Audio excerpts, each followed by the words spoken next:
Jamey. Okay, Hey, JD. I'm just going to start talking until we feel a little bit more comfortable because I know how that goes. Okay, so what we've done from our side is we've decided to try something new.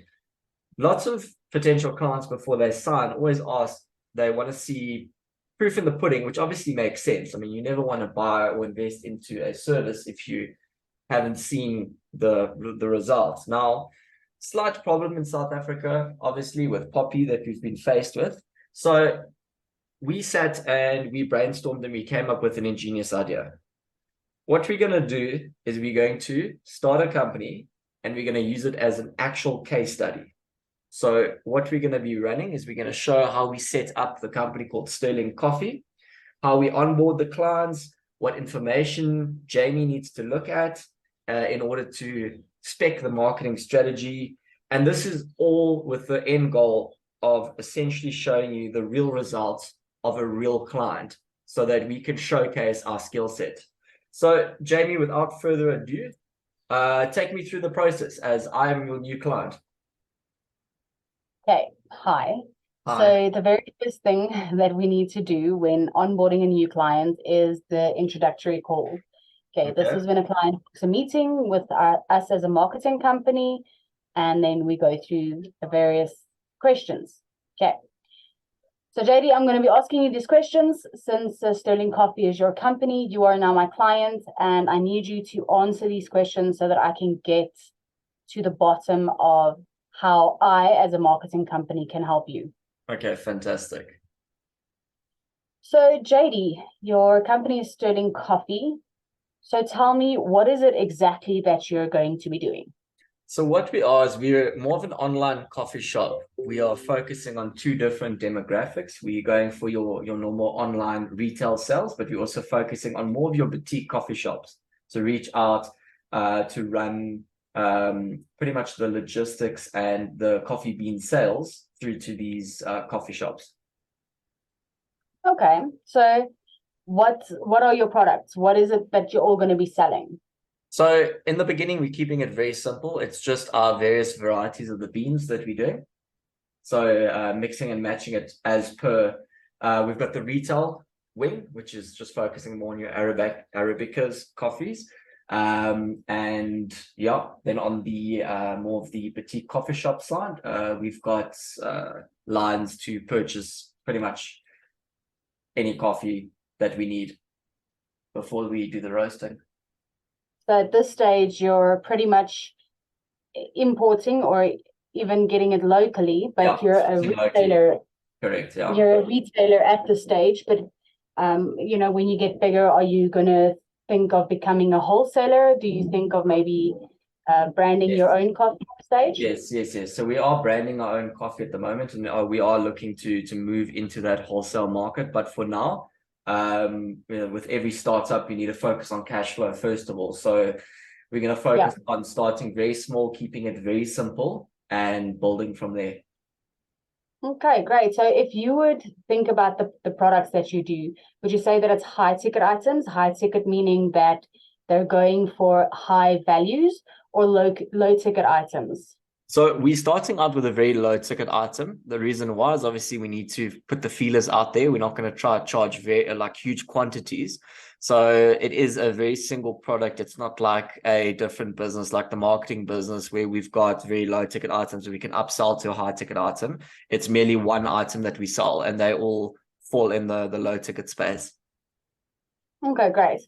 So now, looking at what you're selling, obviously you've done some research before you started this company. And what would you say would be the industry issues that you'd be faced with? So from an industry issue, the how can I say it like this? So the business is quite flooded. Okay, there's a lot of different boutique coffee shops out there. So from a branding perspective, we need to focus quite strongly on branding, and obviously the usual rigmarole, looking after the customer, etc., etc. But really trying to define the brand of who we are, and making it sound like coffee is great. Yeah, of course. And I mean, if you think of all the coffee shops that you have everywhere, and with Starbucks coming to South Africa and everything like that, it's going to be it's going to be difficult. So yeah, man, hard work. There What is would you also a big say? coffee culture, and I mean, you must think about it as well. Like everyone during load shedding, what happens when you get load shed? You take your laptop, you go sit at a coffee shop so that you can Yeah, continue working. exactly. Okay, yeah. So what are your goals for the next quarter? So the goals for the next quarter, I want to sit down and, what we're going to do is set up all the social media pages, start to experiment with the marketing, build the brand, and then also launch the online shop so that people can log in, whether it be via Facebook or via our own funnels, and they can purchase the coffee, which we then on send through to the people direct. Of course. Okay. So now, say we've done that in the next quarter, it's all done. Your e-commerce shop is running, your website is running, your brand is beautiful and flawless. Put yourself ahead a year from now Mm-hmm. and look back. What would you have wanted to achieve? What would I want to achieve? I'd say at least a 2 to 3 times earnings growth. So whatever money we've invested into the marketing, I'd like to see at least a 2 to 3 time factor growth. So if we've put in 100,000 rand, I'd like to see a 2 to 300,000 rand GP at the end of that. So that's from a monetary perspective. From more of a brand, I'd like to see incorporation of this brand, a reselling and retargeting of current clients. So when people sign up, for example, through the store, obviously we're going to take name, surname, telephone number, email address, as it is a funnel, and the constant reselling and running specials to get people to constantly purchase. Something else that I definitely like is to reach out, and this could be via the direct outreach, as you explained, to reach out to actual online retailers and let them stock our product as well, so that we can increase distribution. Okay, great. So talking about obviously your brand getting out there and so on, this is a new company, so obviously you don't have any social sites. What social sites would you be comfortable with using? I mean, we've got so many. We've got Facebook, Twitter, Instagram. We've got so many social sites. So what would be the social sites that you as a person and as a company would be comfortable in using? So let's think about more the demographic that we're after. So define where my ideal client avatar, inverted commas, is going to be sitting. Are they going to be sitting on Twitter, which is a microblogging site where, I mean, yes, we can tweet about the different varietals, but there's only so much that you can really talk about. So the idea of the business is not an information business like a financial advisory or something like that. We're not also, I mean, there's only so much, honestly, you can write about a specific product. So I don't feel that Twitter is there. I do believe that Twitter is definitely, since Musk has taken over and bettered the algorithm, they cut I think 60 or 70% of their workforce as well. I don't think it's a bad platform, but I think for the avatar that I'm after, I don't foresee Twitter being the ideal platform. I'm kind of leaning towards more of a Facebook, Instagram to run the actual paid advertising through, and then the LinkedIn aspect, more the networking with the actual, like I mentioned earlier, the wholesale distributors and the boutique coffee shops. I don't really foresee, well, YouTube will work as well. We can create content, but there's not like pumping out content daily either. But definitely Facebook, Instagram, and LinkedIn, I would say. What's your thoughts? No, that's exactly the kind of strategy that I would have taken, because you've got your demographic on Instagram as a younger demographic, and ironically enough, it's more your younger demographic that's into boutique coffees than what it would be your older demographic. And when I say younger demographic, and online shopping. And when I mean when I'm saying younger demographic, I'm talking 25 to about 40 years old.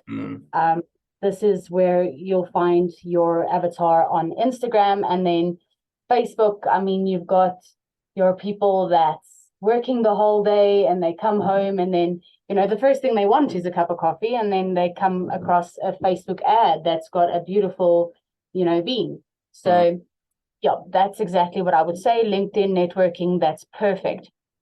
So you mentioned boosting. Okay. How much do you think, from your own perspective, you would want to spend a month on boosting? So I don't have a specific number in mind, and I'll tell you why. I'd like to run through and start small. And the reason why I want to start small is not because I just want to have a small budget. I want to try and see what works best for this product.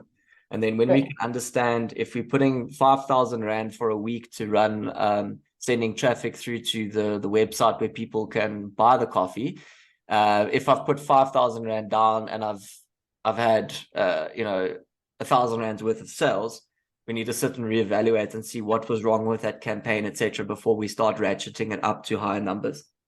Yeah, you have to make sure that you make profit off of your boosting. If you book 5,000, you need to at least make 10% profit off of that 5,000. Double.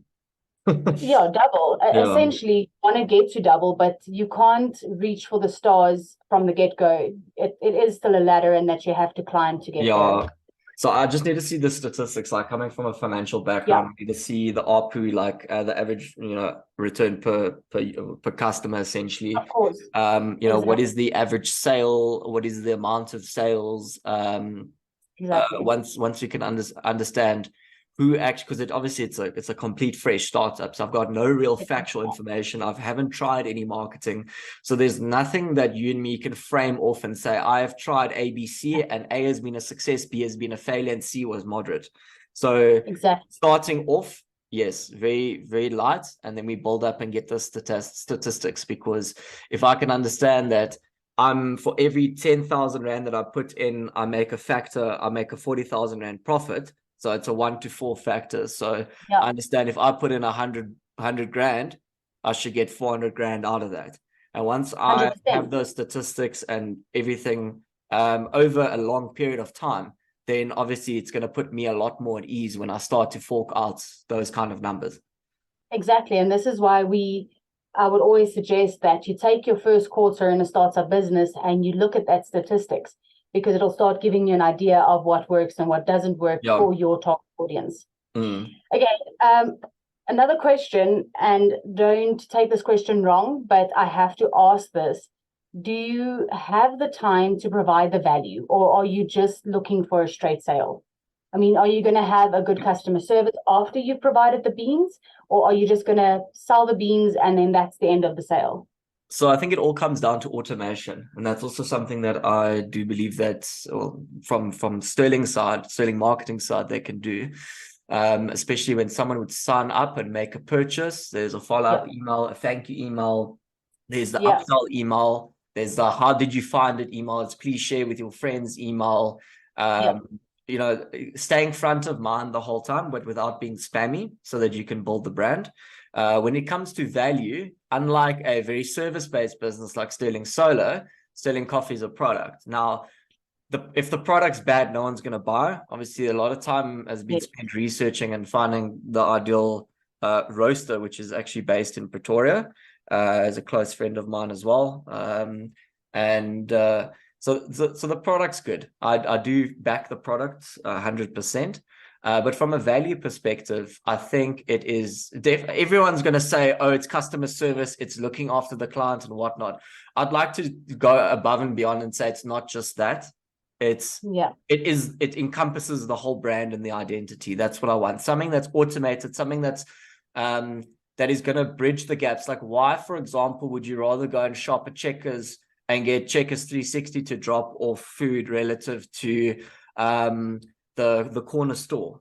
Because the corner store, you've got to drive, you've got to sit, sometimes they don't have all the products and whatnot. My idea is to go and compete in a very niched environment against the online retailers like the Checkers 360s. This fact of the matter is that they do have the distribution, so we are going against the behemoths, but once again, it's keeping it very simple. It's focusing on one or two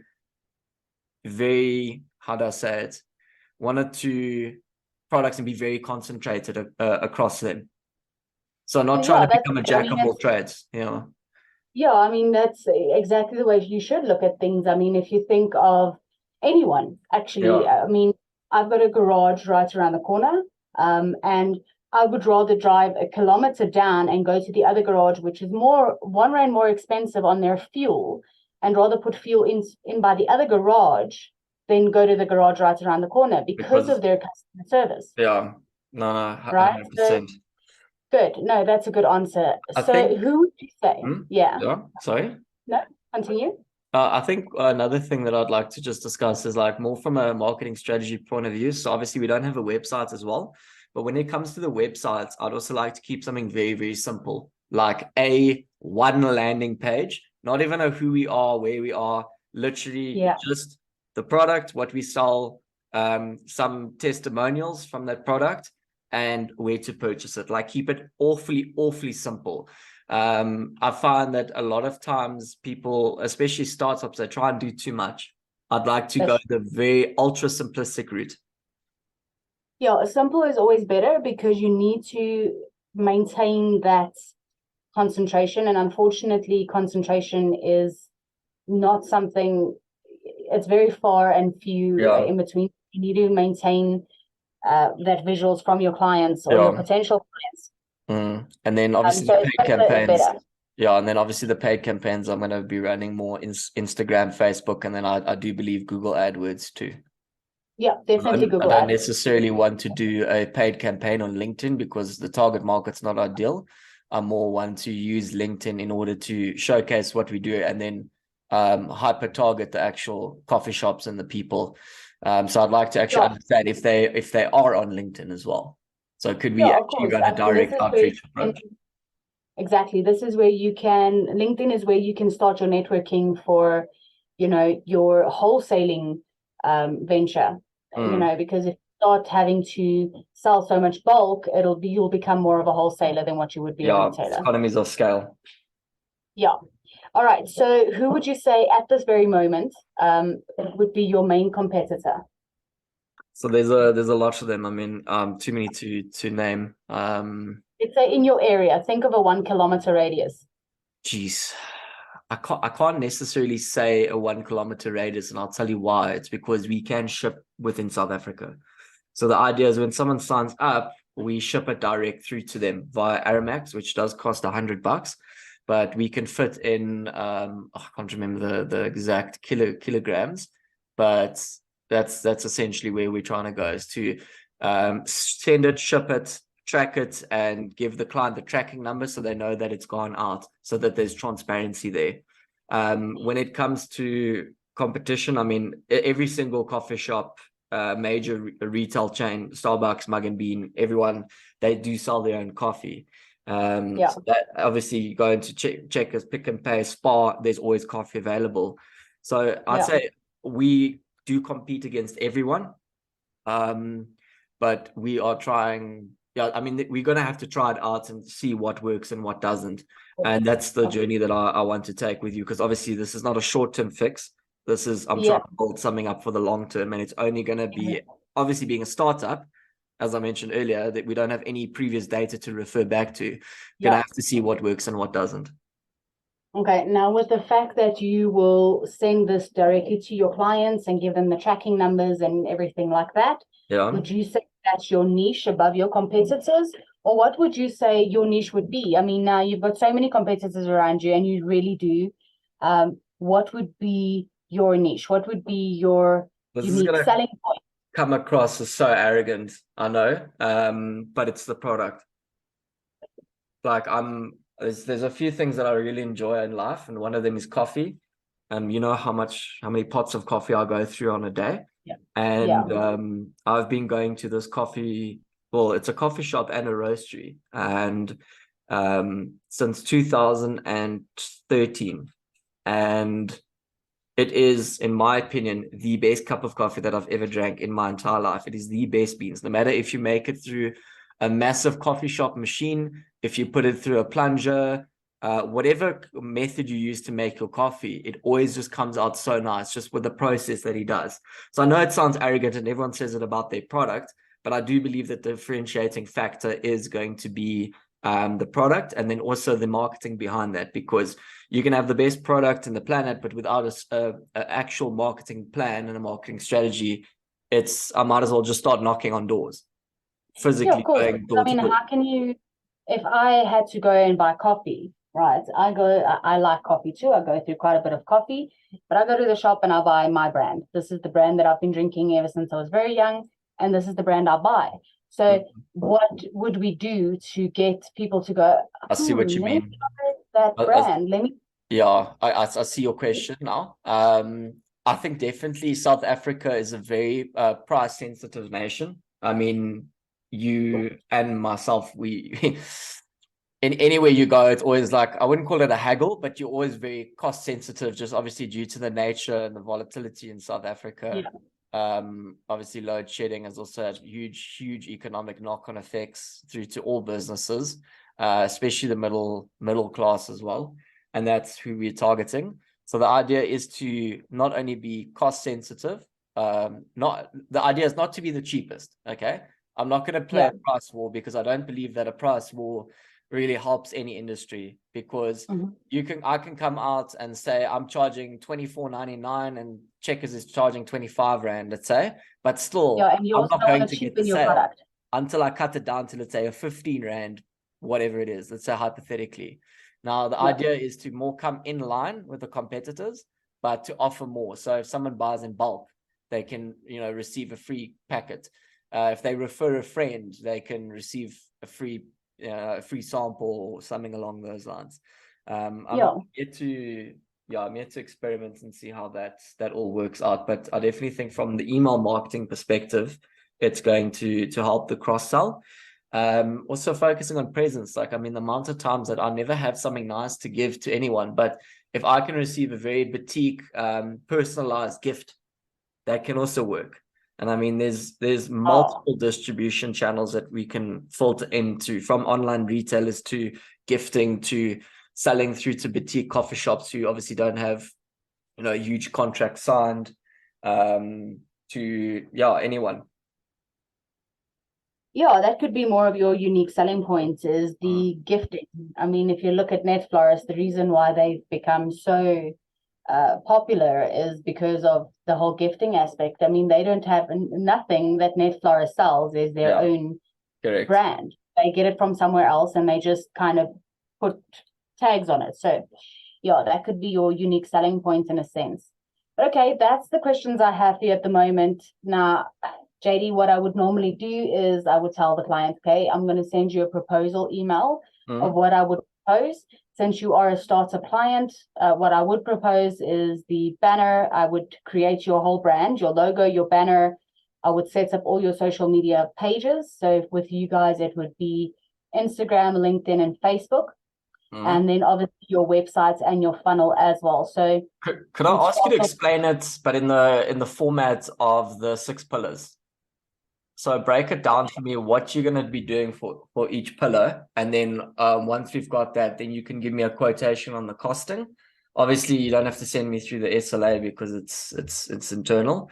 Just so that obviously anyone that's listening can also see, how much it actually costs and how much, we're going to start funding it with. Okay, so first of all, I've asked you these questions because I want to work on your strategy. Okay, so we can find a strategy that's going to work for you in the long run. Okay, obviously the strategy is it's very adaptable. So we do We're gonna have to chop and change. Yeah. Agreed. Every quarter we relook at the strategy and we change it.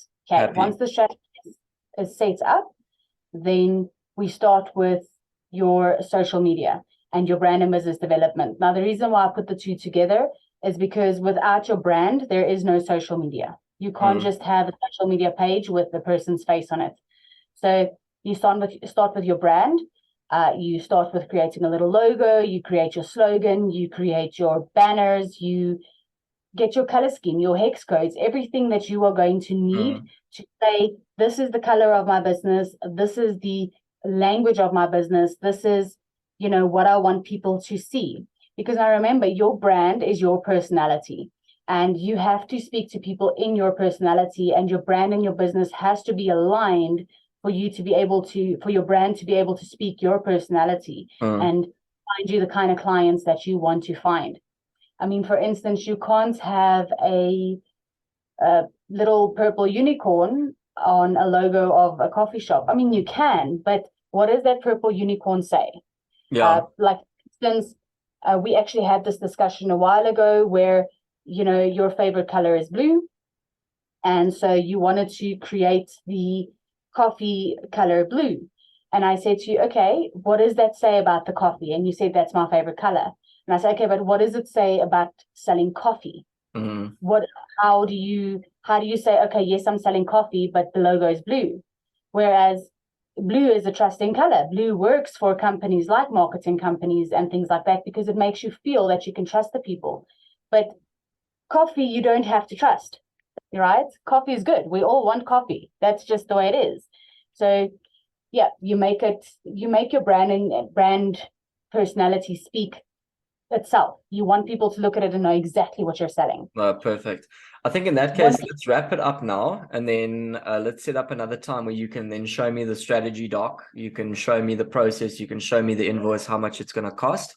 And then once obviously we've done that and we've agreed on the strategy, then we can start to show how we build this business from the ground up. Okay, great, JD. Thanks so much for the chat. No, I appreciate the time, Jamey. It's a pleasure. Cool. Cheers. Bye.